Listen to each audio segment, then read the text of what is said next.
కాలంలో కొంచెం మహిళలు బయటికి రాని పరిస్థితుల్లో కూడా ఇంతమంది మహిళలు గృహిణులు వచ్చి నేను పెట్టే షోలో పార్టిసిపేట్ చేసి చక్కగా ఫైనల్స్ వరకు ఒక 24 మంది ఎంపికయ్యారు.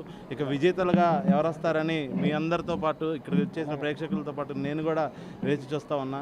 నేను ప్రతి ఒక్కరికి కూడా హృదయపూర్వక ధన్యవాదాలు తెలియజేసుకుంటా ఉన్నా. దీనికి ముఖ్య అతిథిగా మన సెలబ్రిటీ గెస్ట్ ప్రియ గారు కానీ, మాధవలత గారు, శోభా శెట్టి గారు అందరూ విచ్చేసారు. ఇక్కడ కామెడీ టీమ్, సింగర్స్ అంతా కూడా ఇంత కోలాహలంగా ఈ శ్రీమతి అమరావతి సీజన్కి పెరగడం నాకు చాలా ఆనందదాయకం. మీ అందరి సపోర్ట్ వల్ల ఇంకా మరిన్ని సీజన్స్ నేను మనస్ఫూర్తిగా చేయాలని మనస్ఫూర్తిగా తెలియజేసుకుంటా ఉన్నాను. అంటే శ్రీమతి అమరావతిని మీరు ప్రారంభించడానికి అసలు ఇన్స్పిరేషన్ ఏంటి?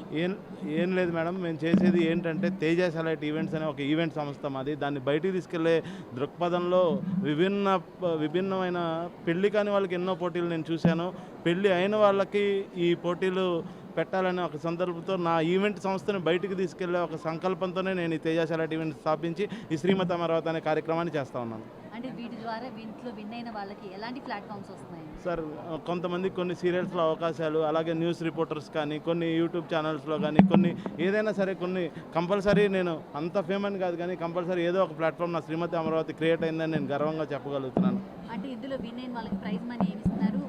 ఫస్ట్ టైం ఈసారి పెట్టానండి. ఫస్ట్ టైం ఈసారి 50,000 చెక్ ప్రైజ్ పెట్టాను మేడం. ఫస్ట్ టైం పెట్టాను మేడం ఈసారి. అంటే ఫస్ట్, సెకండ్, థర్డ్ ఇస్తున్నారు. Second 10,000, third 5,000. ఇది ఫస్ట్ టైం మన 50,000 నేను పెట్టాను madam. Thank you so much. Thank you so much. Okay sir, thank you. Sir Priya garu, నాకు చాలా సంతోషంగా ఉంది ఇలాంటి మంచి అవేర్నెస్ ప్రోగ్రామ్కి నేను వచ్చినందుకు. And I'm really thankful to Pradeep garu. Teja సెలైట్ ఈవెంట్ ఒక మంచి కార్యక్రమాన్ని చేపట్టారు. అండ్ కాన్సిక్వెంట్గా 6th ఇయర్.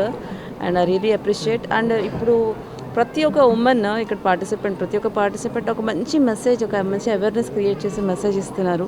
నిజంగా కనీసం ఆ మెసేజ్ ఒక్క 1 minute థింక్ చేసినా మన భవిష్యత్ అవేర్నెస్ బాగా పెరుగుతుంది. And it will be really helpful to the people.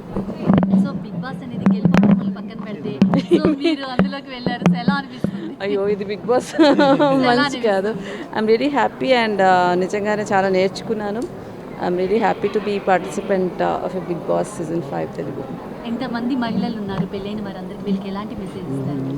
డెఫినెట్గా వాళ్ళు చెప్పే ప్రతి మెసేజ్ వాళ్ళు పాటించి నిజంగానే వాళ్ళు నమ్మిన బిలీవ్ చేసింది 100% ఎదుటి వాళ్ళకి వ్యక్తపరుస్తూ వాళ్ళ దగ్గర నుంచి ఎంతో కొంత మార్పు ఆశిస్తూ ఇలా ముందుకు పోతే మనందరికీ హెల్ప్ అవుతుందని అనుకుంటున్నాను.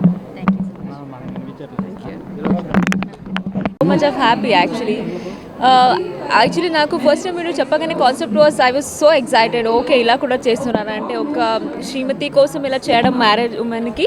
I was so excited. Okay it's అనుకుని యాక్చువల్లీ ఇది చూడాలనేసి నేను అక్కడి నుంచి వచ్చాను. Yes, I was enjoying lot. చాలా బాగుంది. అంటే పెళ్ళైన వాళ్ళ కోసం ఇలాంటి ప్లాట్ఫామ్ అనేది మీకు ఎలా అనిపిస్తుంది? అదే అంటున్నాను నేను. వాళ్ళ కాన్సెప్ట్ నాకు బాగా నచ్చింది అనమాట. ఈ జనరలీ ఫ్యాషన్ షో కాంపిటీషన్ అంటే ఎస్ అఫ్ కోర్స్ మ్యారేజ్ లేని అమ్మాయిలే ఉంటారు. సో దీంట్లో మ్యారేజ్ ఉమెన్ కోసం చేయడమే నాకు చాలా కొత్తగా అనిపించింది. సో వీళ్ళు తీసుకున్న థీమ్స్ అవి ఎలా అనిపిస్తుంది? చాలా బాగుంది యాక్చువల్లీ. అండ్ వాళ్ళు అంటే నాకు అనిపిస్తుంది వాళ్ళు చాలా స్పోర్టివ్గా మాట్లాడుతున్నారు. అండ్ ఎలాంటి ప్రాక్టీస్ కాకుండా ఏది కాకుండా స్పోర్టివిటీ చూసి నాకు చాలా మంచిగా అనిపించింది. కార్తీక దీపంలో సో మీ క్యారెక్టర్ చేస్తున్నారు. సో బయట ఏమైతే క్యూట్ గా ఉన్నారు. So much. యాక్చువల్లీ మనము స్క్రీన్ మీద చూసడం వేరే, మనం రియల్ లైఫ్లో ఉండడం వేరే. సో యాక్చువల్లీ అలా పోట్రా అయిపోయాను అనమాట మోనితాగా, నెగిటివ్గా. ఎస్ అఫ్ కోర్స్ అంతా నేమ్ రావడానికి అఫ్ కోర్స్ వీళ్ళే రీజన్. బికాస్ వీళ్ళందరూ నాకు మీ అందరి సపోర్ట్ ఇవ్వడం వల్ల yes I'm here today. Thank you so much. Thank you.